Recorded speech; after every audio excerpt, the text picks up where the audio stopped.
하나님의 말씀은 시편 1편 1절부터 6절까지 말씀을 함께 같이 합독하겠습니다. 시편 1편 1절부터 6절까지 말씀을 우리 같이 함께 읽겠습니다. 함께 읽습니다. 시작.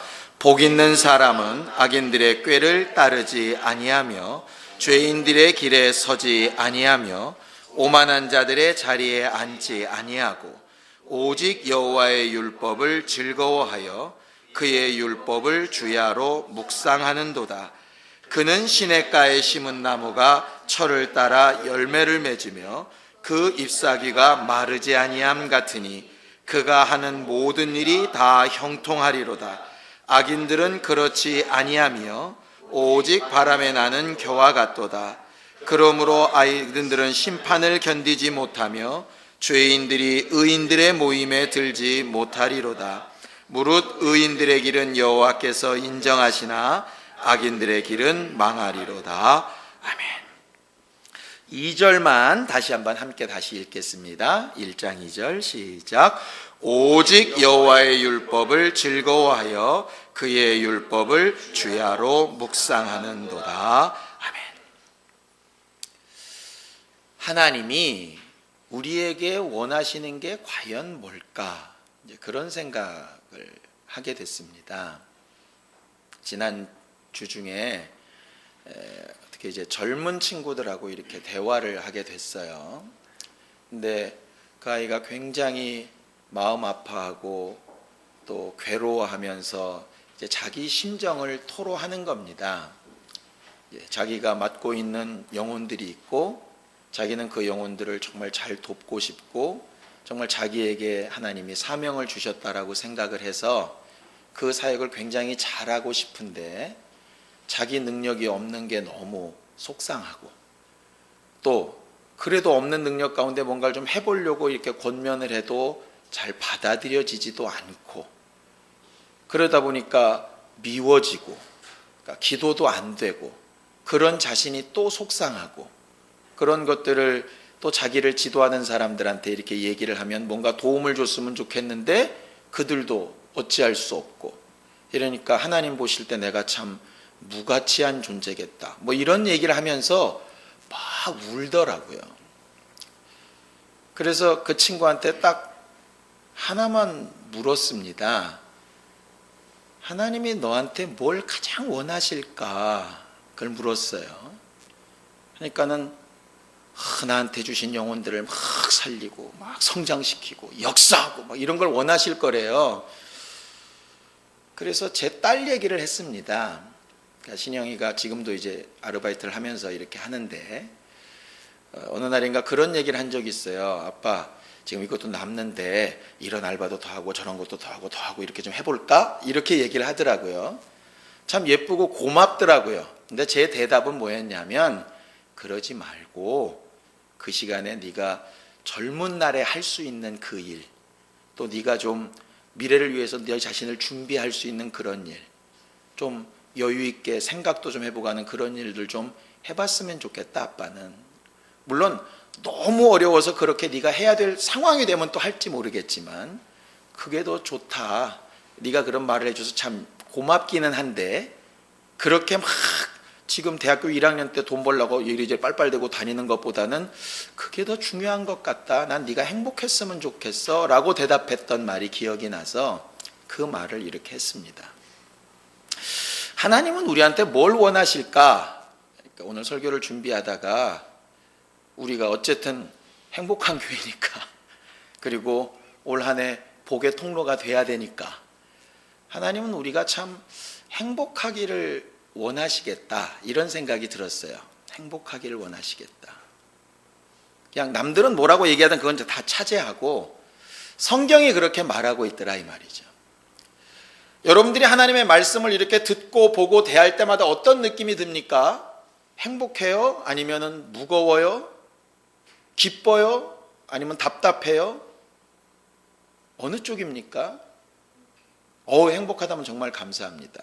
그런데 만약에 말씀을 듣고 배우고 익힐수록 점점 무겁고 점점 힘들고 점점 답답하고 그렇다면 정말 죄송한 얘기지만 뭔가 성경을 잘못 보고 있다고 생각이 들었어요. 왜냐? 이건 제 말이 아니라 성경에 있는 내용입니다. 자, 말씀을 좀 보죠. 신명기 10장 13절입니다. 신명기 10장 13절입니다. 함께 읽죠.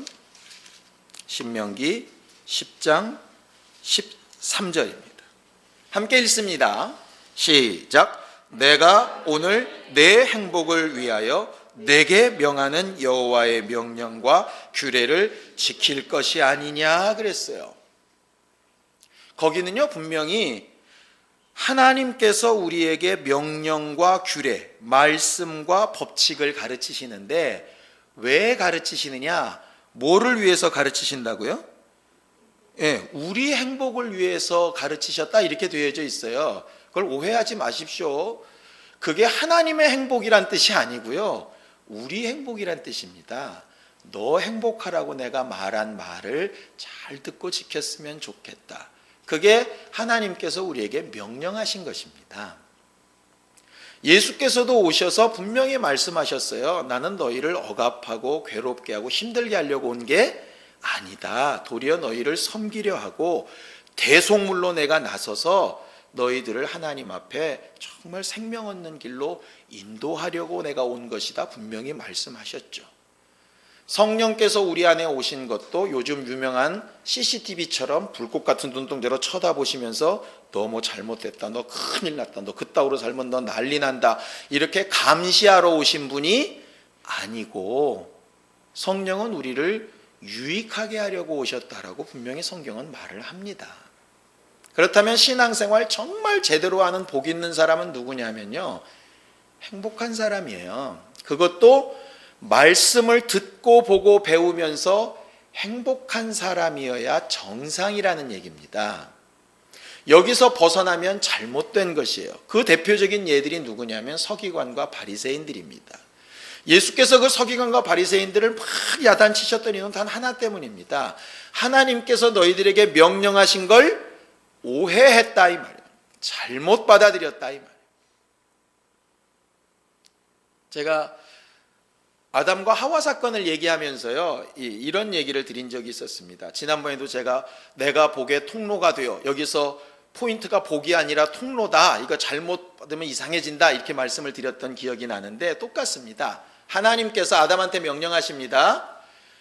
내가 이 동산에 있는 모든 나무의 실과는 다 따먹는데 선악을 알게 하는 나무의 실과는 따먹지 말아라. 네가 먹는 날에는 정녕 죽으리라 이랬어요. 하나님이 명령의 포인트는 뭡니까? 따먹지 말아랍니까? 죽지 말랍니까? 갑자기 헷갈리시죠? 지금까지 우리는 계속 어떻게만 듣냐면 하나님의 명령은 뭐냐? 따먹지 마라라고만 자꾸 듣는 거예요. 근데 하나님은 따먹지 말라는 뜻이 아니라 죽지 말라는 거였다고. 죽지 말라. 그러니까 안 죽으려니까 어떻게 해야 되느냐? 따먹지 말라 이 말이에요.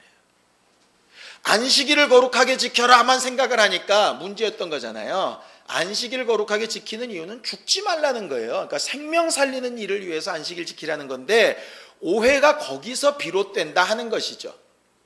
예를 들어 헌신하고 봉사하고 다 좋습니다. 근데 헌신하라, 봉사하라 에서 끝나버리면 진짜 원하는 소리를 못 들을 수 있다 이 말이에요. 못 들을 수 있다. 저는요, 아직도 기억이 나요. 그러니까는 행복한 교회가 시작된 다음에 한 몇 개월 정도, 한 2, 3개월도 안 되죠. 한 달 반 이렇게 설교를 전혀 안 하다가 갑자기 이제 설교를 하게 될 때, 그때 이제 정 목사님이 생수회관 교회 가셔가지고 처음 주일 설교를 할 때 그때 그 두근거림을 아직도 잊지를 못해요. 이게 참 우습죠? 8년 가까이 목사로 설교를 하고 살았었는데도 한두 달 이렇게 막말로 이제 실업자로 있다가 갑자기 딱 설교단에 서니까 그 설레임이 얼마나 행복한지 몰라요. 일이 없어 보면 일이 있는 것이 얼마나 행복한지 알아요. 직분이 없어 보면 직분이 있는 게 얼마나 행복한지를 알고, 영적인 일을 못하다 보면 영적인 일을 하는 게 얼마나 행복한지 압니다.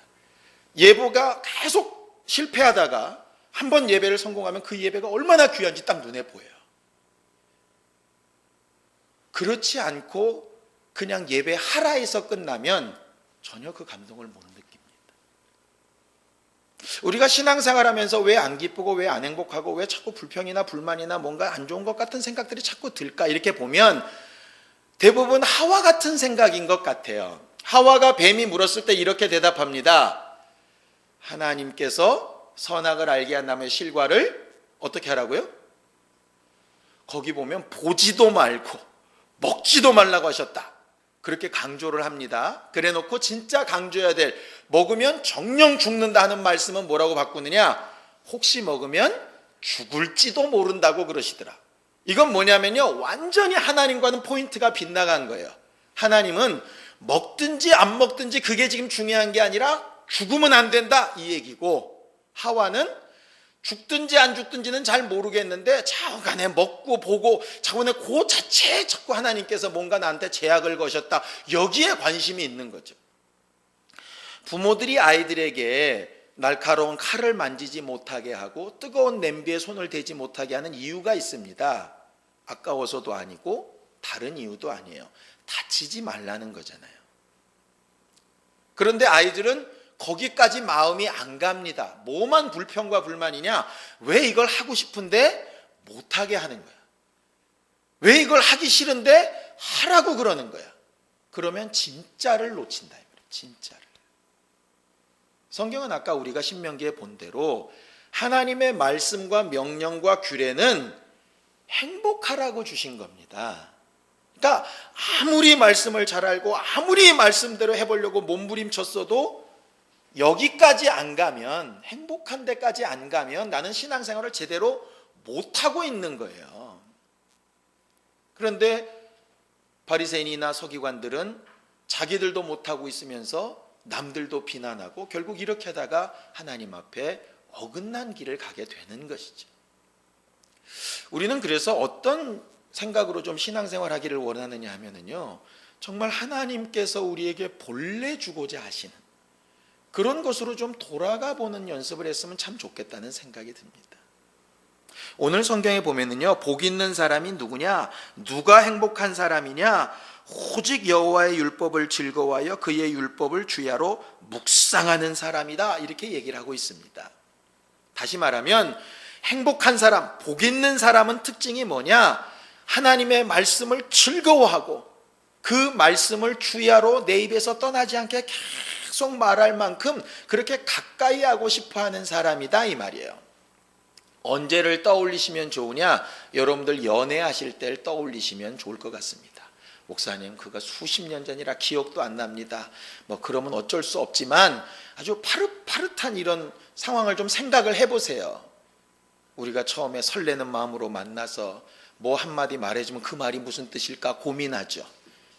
저쪽은 아무 의미 없이 툭 던진 말인데 왜 그랬을까? 나한테 왜 꼭 그 말을 했을까? 이래가면서 굉장히 고민했던 기억들이 있으신가 봐요. 김경민 집사님 빙긋이 웃으시는 거 보니까.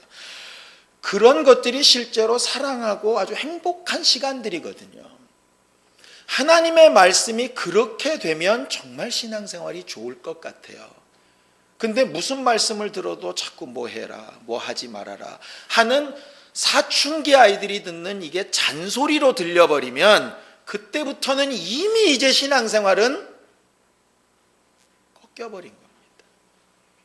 그런 데서 무슨 기도가 응답이 되고 무슨 역사가 일어나고 무슨 전도의 열매가 맺히고 삶이 변하고 뭐가 어떻게 되겠어요? 연애할 때 보면은요, 사람이 정말 바뀝디다. 정말 씻기 싫어하던 인간이 갑자기 아침 저녁으로 샤워를 하기 시작합니다. 안 뿌리던 막 이상한 냄새 나는 걸 막 뿌립니다. 우리 아들만 봐도 그래요. 어느 날 갑자기 내 향수가 없어졌어요. 전 뿌리지도 않는데 왜 그런가 봤더니 나름 마음에 드는 애가 있었던 모양이에요. 잘은 안 된 것 같습니다. 저러고 있는 거 보니까. 어쨌든 간에 뭐가 좋은 게 생기면 사람은 바뀌게 돼 있어요. 문제는 뭐냐? 말씀이 나를 못 바꾸고 있다는 얘기는 그 말씀이 능력이 없는 것도 아니고 결과적으로 그 말씀이 내게 좋지 않다는 거죠, 지금. 그러면 아무리 복을 외치고 아무리 어쩌고 저쩌고 막 얘기를 해도 실제로 복 있는 사람의 특성은 안 나타나는 겁니다. 그런 사람이 무슨 복을 전하는 통로가 되겠어요? 저는 아브라함이 어떻게 이삭을 갖다가 그렇게 바칠 만한 담대함이 생겼을까? 베드로전서에 보면 사라도 똑같았거든요. 큰 위경 가운데서 그는 남편을 믿고 하나님을 믿고 그 아들을 이렇게 내보냅니다. 어떻게 그게 가능했을까? 그가 받은 사랑이 워낙 크다 보니까 그게 얼마든지 가능할 것 같아요. 받는 사랑이 워낙 크면 말이죠. 시편 112편 1절에도 이렇게 되어 있습니다.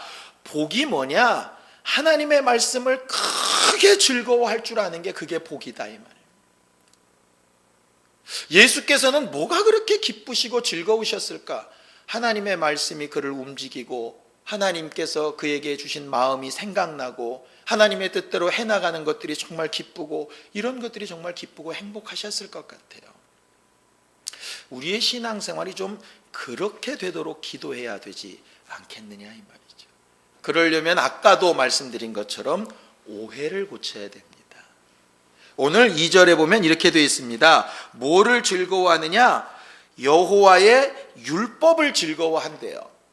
우리가 알고 있는 상식으로서 율법은 전혀 즐거워할 게 못 됩니다. 실상 너무너무 보고 들을 때마다 부담스럽고 어렵고 힘든 거예요.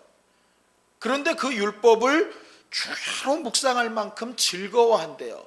우리가 즐거워하는 건 주로 뭐냐? 돈이 이렇게 들어오면 즐거워하고, 내가 원하는 대로 일이 되어져 가면 즐거워하고, 자식이 잘 되면 당연히 즐거워하죠. 생각지도 못했던 행운이 딱 들어왔다고 생각하면 너무 즐거워하고, 옆 사람들은 자빠지네 나는 뻣뻣이 서 있으면 굉장히 즐겁습니다. 참 신기합니다. 그런데 여기서는 그 즐거움을 뭐로 바꾸라 그러시느냐 하면 하나님의 말씀을 듣고 받는 것으로 바꾸라는 거예요. 어떻게 그렇게 가능할까? 하나님의 말씀이 내게 정말 유익된 것으로 바뀔 수 있다면 가능할 것도 같아요. 왜냐하면 돈이 들어와서 기쁜 이유는 결과적으로 그 돈이 나를 유익하기 때문이잖아요. 내 일이 잘 되는 것은 결국 나를 유익하기 때문이잖아요. 내 자식이 잘 되는 것도 결국 유익하기 때문이지, 내 자식이 손해나는 걸 기뻐할 사람이 누가 있겠습니까? 다른 사람은 손해나고 내가 그대로만 있어도 기쁘잖아요. 왜? 나는 손해 안 보고 이익을 봤으니까. 그렇다면 하나님의 말씀은 왜 안 기쁠까? 결과적으로 답은 하나밖에 없습니다. 하나님의 말씀을 듣는 게 나한테 이익이 아니라 손해라고 생각이 나는 거죠. 그 생각이 바뀌지 않으면 과연 행복하게 신앙생활 할 수 있을까요? 그렇게 못할 것 같습니다. 제가요, 하나님의 말씀을 전하는 목사니까 가까이 해야 되겠다, 더 가까이 해야 되겠다 하는데, 가까이 해야 되겠다는 결단만 갖고는 안 되더라 이 말입니다. 그건 그냥 의무일 뿐이에요. 그러니까 억지로라도 보고 억지로라도 읽고 억지로 막 설교도 준비하고 합니다. 그런데 별로 기쁨이 안 돼요. 근데 언제 기쁨이 되던가 봤더니 말씀을 딱 읽는데 어느 한순간에 확 들어올 때가 있습니다. 아, 이거구나. 내가 뭐 잘못하고 있었구나. 이런 것이었어요. 예를 들면 얼마 전에 느헤미야를 이렇게 읽는데, 느헤미야가 그 왕궁의 술 맡은 관원장이었습니다. 그러니까 술 맡은 관원장이라서 이상하게 생각하지 마세요. 그때 이제 비서실장을 가르쳐 그렇게 말하는 사람인데, 황제의 비서실장이나 되는 사람입니다. 나름대로 위치가 탄탄하고 굉장히 잘 사는 사람입니다. 그런데 귀에 들리기를 뭐가 들렸느냐? 예루살렘 성이 무너지고 성문이 다 불타오르고 끝장났다는 소문이 들렸습니다. 그의 입장에서 자신의 삶과 전혀 아무 상관이 없어요. 자신은 그것과 상관없습니다. 그리고 거기는 이미 하나님께서 버리고 다 포로로 잡혀가시 하신 곳이에요. 왜 그랬는지도 다 압니다. 무슨 죄 때문에 그랬는지도 압니다. 그러니 당연히 나는 이곳에서 하나님의 도우심을 받아서 행복하니까 아이고 저쪽 어려운 거 그럴 줄 알았다. 당연하다. 그렇게 해도 되는데, 왕이 눈치를 채고 궁금해서 물을 만큼 수색이 가득하고 근심하며 괴로워하면서 막 기도합니다. 예루살렘 성을 회복시켜달라고. 자기는 떠나와서 다시 돌아갈지 안 돌아갈지도 모르는 그 성을, 지금 사는 것과는 전혀 상관없는 그 성을 위해서 그렇게 몸부림치며 기도합니다. 잘못됐다 그러니까 너무너무 마음 아파합니다. 그런데 제 모습이 딱 어느 순간에 딱 겹치는 거예요. 그래서 넌 어떠냐 이러시더라고요. 귀로 들렸다는 얘기는 아닙니다. 그냥 마음에 넌 어떠냐 이러시더라고요. 나는 나를 행복한 교회에서 행복하다 그러고 목회를 하고 있어서 행복하다 그러고 좋은 성도들과 함께 해서 행복하다 그러는데 어디 좀 어렵다 그러면 그럴 줄 알았다. 그렇지 그럼 이러고 있는 모습이 딱 보이더라 이 말이죠. 느헤미야가 하나님의 도움을 받은 것처럼 그럼 너는 도움받을 만하냐? 물으시니까 안 되겠더라고요. 그날부터 기도를 바꿨습니다. 왜냐하면 나한테 유익이 안 되니까. 이건 내게도 유익이 안 되고 내가 섬기는 교회에도 유익이 안 되고 나와 함께하는 성도들에게도 유익이 안 되겠다 하고 결단이 되더라 이 말이죠. 그런데 그런 얘기를 처음 들었냐? 천만에 저희 어머니 통해서 무수하게 들었습니다. 절대로 저주하면 안 되고 절대로 잘못된 거 기뻐하면 안 되고 그래도 목사인데 어쨌든 잘 되게 그렇게 기도하고 또 기도해 줘야 된다. 100번도 넘게 들었던 얘기인데요. 이렇게 들었다가 이렇게 스쳐나갔어요. 얼마나 내가 상처받았는지 모르세요? 이러가면서 그랬는데 진짜 말씀이 내 안에 들어서 나를 탁 치시니까 사람의 말과는 굉장히 달라지더라 이 말이에요. 그 다음부터는 정말로 기도가 나오기 시작합니다. 그렇다 그래서 전혀 그 마음이 없어졌느냐? 여전히 더러운 승질이 있어가지고 쑥쑥 올라옵니다. 그럼에도 불구하고 그 말씀이 생각날 때마다 기도를 찾고 바꾸려고 그럽니다. 괴로운 게 아니라 이게 내게 유익하다 싶어서 바뀌어진다 이 말이에요. 우리가 지금 계속 하려고 하는 그거, 하나님과 개인적으로 친밀한 관계를 좀 가집시다. 주의 음성을 들어보려고 좀 노력합시다. 이유가 뭘까? 우리가 몰라서 못하나요? 손해나니까 안 하는 겁니다. 뭔가 나한테 유익이 없을 것 같으니까 하기 싫은 거죠. 엄격하게 얘기하면. 그렇다면 하나님의 말씀이 정말 나를 행복하게, 나를 유익하게 이렇게 깨닫고 만져주시는 일이 필요하다 하는 것이죠. 이들은 왜 율법이 그렇게 즐거워할 수 있었을까? 율법은 우리가 잘 아는 것처럼 죄를 깨달으라고 주신 법입니다. 죄다를 깨닫는 그 일에 디모데전서에서는 이렇게 얘기합니다. 자, 성경을 좀 보죠. 디모데전서 1장 8절입니다. 디모데전서 1장 8절입니다. 함께 읽지요. 시작. 그러나 율법은 사람이 그것을 적법하게만 쓰면 선한 것임을 우리가 아노라 그랬어요. 그 앞에 보면 율법은 여러 가지 어렵고 힘들고 괴롭고 무거운 짐들인 건 맞는데 율법은 적법하게만 쓰면 우리한테 정말 유익한 거다. 근데 어떻게 쓰는 게 적법하게 쓰는 거냐? 11절입니다. 시작. 이 교훈은 내게 맡기신 바 복되신 하나님의 영광의 복음을 따름이라 그랬어요. 그러니까 율법은 어떻게 써야 적법한 거냐면 복음과 만나야 적법한 거예요. 그러니까 말씀을 듣다 보면 찔릴 수 있습니다. 말씀을 듣다 보면 아플 수도 있어요. 말씀을 지키려다 보면 힘들 수도 있습니다. 그런데 결론은 어디로 가야 되느냐? 하나님의 계명이 행복한 것으로 가야 되는 것처럼, 선악과 계명이 살라는 걸로 가야 되는 것처럼 하나님의 모든 말씀이 찔렸든 눌렸든 어깨에 무거운 짐이 됐든 결과는 어디로 가야 되냐? 복음으로 가야 된다 이 말이에요. 그 복음은 뭐냐면 그럼에도 불구하고 하나님께서 나를 사랑하셨다로 가는 겁니다. 내가 지금 이렇게 살고 있어도 그래도 나를 사랑하셨다. 그 말씀대로 혹 다 하지 못하고 있어도 하나님께서 나를 사랑하셨다. 그러니까 즐거워할 수 있는 거예요. 연애하는 여자가 거울 보니까 눈도 마음에 안 들고 코도 마음에 안 들고 입도 마음에 안 들고 다 안 듭니다. 성형 견적을 내보려고 했더니 이게 답도 안 나옵니다. 그런데 어떤 남자가 정말 좋답니다. 그러면 그동안 마음에 안 들었던 게 한순간에 딱 사라지잖아요. 그것처럼 복음은 그와 같이 우리 안에 있는 모든 것들을 한 번에 해결하는 능력이 돼야 된다 이 말이에요. 그런데 이 순서가 바뀌니까 어떤 상황이 벌어지느냐? 제가 처음에 얘기했던 그 젊은 친구들 같아 되는 겁니다. 하나님이 사랑하시는 거 아니야? 안 돼요. 하나님이 네 아버지신 거 아니야? 안답니다. 복음으로 분명히 자기가 구원받은 것도 알고 성령 받은 것도 안답니다. 그런데 왜 힘들고 괴로우냐? 그래도요, 그렇게 구원해 주셨으니까 뜻대로 잘 살아야 되니까 너무 못 사니까 속상해요. 이렇게 되더라고요. 그 순서가 바뀌어야 된다 이 말이에요. 잘 살면 좋죠. 부모를 위해서 정말 더 열심히 살면 더 좋죠. 부모의 마음에 아주 쏙 들면 더 좋죠. 그런데 혹 그렇게 못했어도 어느 부모가 자식이 그렇게 못했다고 버리겠느냐 이 말이에요. 그러니 하나님의 말씀이 어디까지 항상 가야 정상이냐 하면 정말 민망하고 정말 부끄럽고 정말 어떻게 할 수 없어도 하나님 그래도 나를 사랑하신다 그랬으니 감사합니다로 가야 즐겁고 기쁘지 않겠어요? 그래 놓고 봤더니 그 율법을 주야로 묵상한다 할 때 그 묵상한다는 단어가 지금 영어로 따지면 메디슨이라고 번역이 되더라고요. 메디슨이 뭐냐면 약 아닙니까? 약을 먹듯이 이런 뜻입니다. 사람들이 병에 걸리면 약을 먹습니다. 아프면 약을 먹어요. 열이 오르면 약을 먹습니다. 약 먹었는데 열이 올라갑니다. 그러면 사람들이 약 먹었는데 왜 열 오르냐? 약 먹어도 소용없나 보다. 이렇게 끝나지 않죠. 약 먹고 약효가 떨어져서 또다시 올라가면 당연히 또 약을 먹습니다. 하나님의 은혜가, 하나님의 사랑이 우리 안에 계속 그렇게 투약되듯이 우리 안에 들어와야 돼. 그러면서 묵상이란 말이 그래서 스스로에게 계속 명령하다 이런 뜻이 있어요.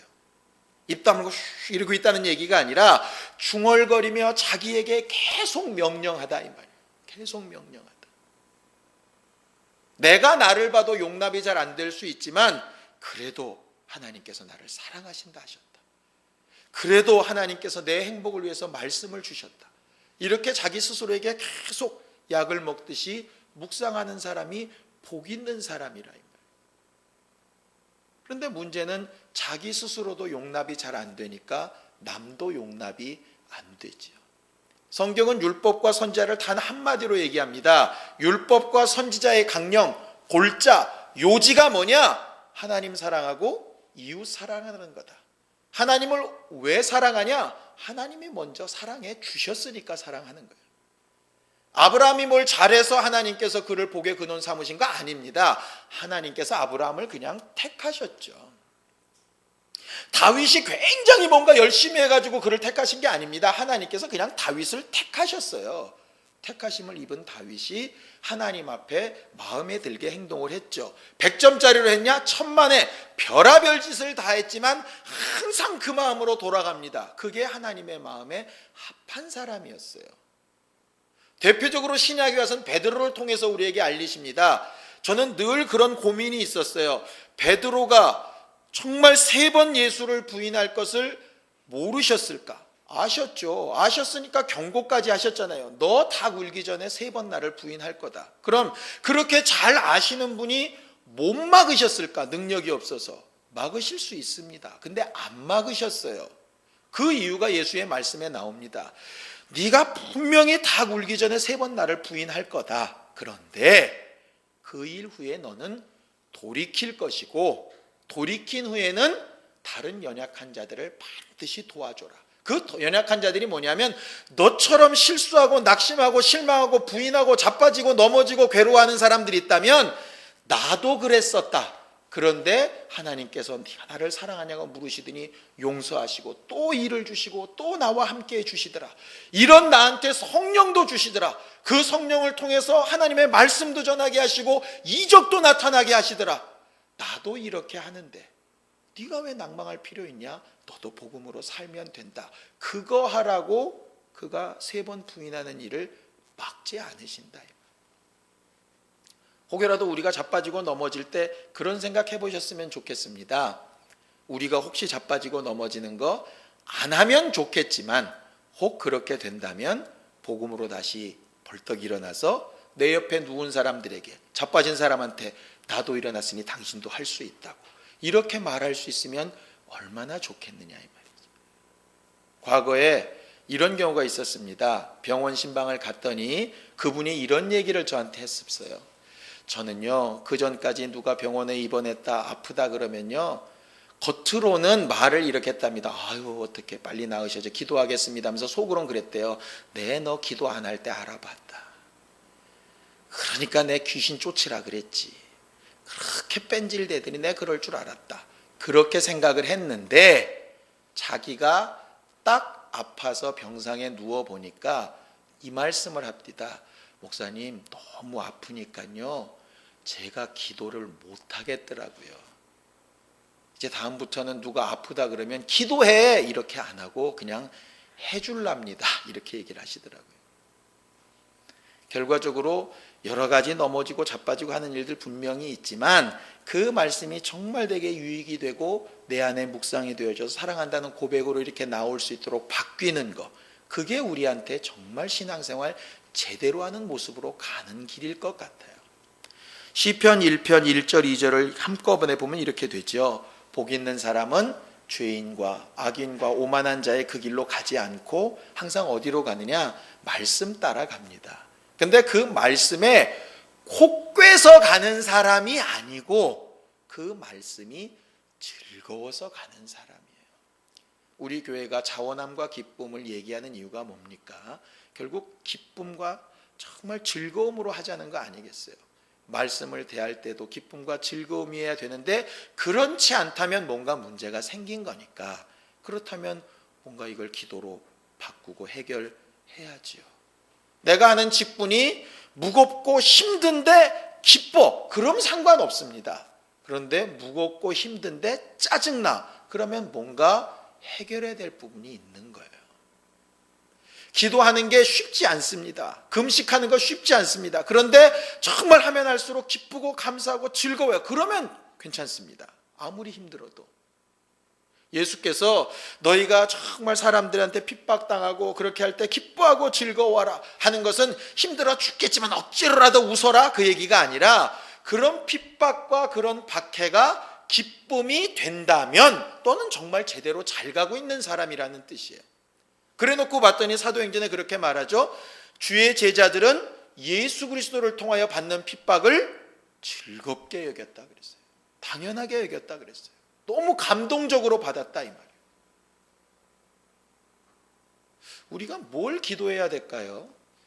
우리가 지금 기도하는 거 뭡니까? 돈 주세요, 건강 주세요, 환경 열어주세요, 내 자식 책임져 주세요. 결국 뭡니까? 그렇게 해서 기쁘자는 거잖아요. 지금 슬픈 거 기도 안 하지 않습니까? 그렇다면 제일 먼저 기도해야 될 건 하나님 말씀 듣고 기쁘게 해주세요. 하나님 말씀 듣고 내가 좀 회복되게 해주세요. 예배하고 기도하고 나면 뭔가 좀 내가 바뀌고 막 기쁨이 솟아오르게 좀 해주세요. 내 안에 하나님의 행복이 좀 회복되게 해주세요. 억지로 막 질질 끌려가는 거 보고 이건 아닌데 뭐 이래가면서 가는 거 말고 정말 내 안에서 그렇게 움직여 나갈 수 있는 힘을 좀 내게 해주세요.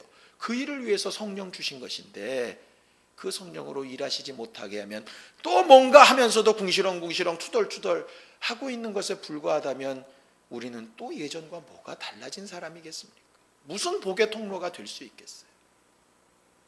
내 안에 정말 기쁘고 좋은 일이 생기면 어지간한 일 다 넘어갑니다. 자기가 정말 짜증나고 힘들면요, 조그만 일에도 팍팍 쏴대게 됩니다. 그런데 자기가 행복하고 정말 좋은 일이 있으면 어지간한 일은 다 넘어갑니다. 어떻게 하면 감사와 기쁨으로 신앙생활을 잘할 수 있을까? 그 말씀이 내게 가까이 다가와서 정말 연애하는 자의 목소리처럼 들리고 나를 사랑하는 주의 음성으로 들리고 정말 나를 유익하게 하는 소리로 들릴 수 있다면 정말 신앙생활 잘할 수 있을 것 같아요. 그게 아니니까 뭔가 힘들겠죠. 성경은 성령이 교회들에게 하시는 말씀을 들으라, 들을 귀가 있는 자는 들으라 이렇게 말씀하시는데 적어도 우리가 성령의 음성과 하나님의 감동과 어쨌든 맨 마지막 하고자 하시는 말, 살아라, 행복해라, 기뻐해야 된다, 어떤 상황에서도 내가 너와 함께하는 것을 잊지 말아라 하는 그런 것들이 정말 묵상되고 묵상되어져서 내가 신앙생활하는 일에 정말 기쁨으로 잘 감당하는 사람들이 될 수 있도록 그렇게 기도하는 것이 정말 필요할 것 같습니다. 시간 예수에 한번 부르고 함께 같이 기도할 때 주의 말씀을 가까이 정말 주야로 정말 즐거워하면서 크게 기뻐하면서 받고 순종하여 나아갈 수 있는 신령한 사람 될 수 있도록 나를 도우시고 인도해 달라고 예수에 한번 부르고 함께 같이 기도하겠습니다. 하신 하나님, 하나님께서 오늘도 우리를 부르셔서 하나님의 말씀을 정말 기쁨으로 듣게 하시고 우리가 하나님의 말씀 가운데 어느 것을 더 중요하게 생각하고 그것을 위하여 어떻게 무엇을 구해야 될지 알고 구하며 간구하게 하셨사오니 하나님을 가까이 더 가까이 하는 신령한 우리 모두가 다 되게 하여 주시고 주를 가까이 하는 기쁨과 감사가 정말 감출 수 없을 만큼 드러나고 나타나는 신령하고 행복한 사람들이 되게 도우시고 인도하여 주시옵소서.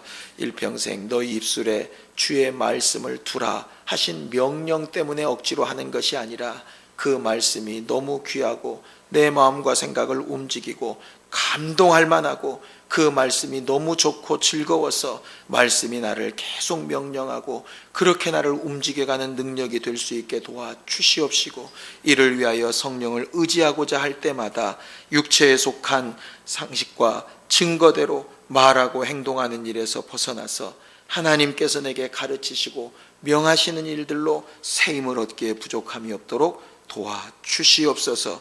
우리가 기도한 것들의 응답을 더하여 주시고, 특별히 기도하러 온 사람들 중에 정말 하나님 앞에 감사한 자들을 기억하여 주셔서 저들의 환경과 형편과 되어지는 모든 일 가운데 더 감사할 조건들이 넘치고 주께 사랑받고 있다는 증거가 넘치도록 인도하여 주시옵소서. 예수님의 이름으로 기도하였습니다. 아멘. 이제는 우리 주 예수 그리스도의 은혜와 하나님 아버지의 극진하신 사랑과 성령의 감동하시고 교통케 하시고 유익하게 하시는 증거가 주께 사랑받고 있는 것을 분명히 알고 그 기쁨과 행복으로 날마다 말씀을 상고하며 묵상하며 그 말씀도 행하기를 결심하는 모든 주 예수의 사람들 위해 이제부터 영원까지 함께 있을지어다. 아멘.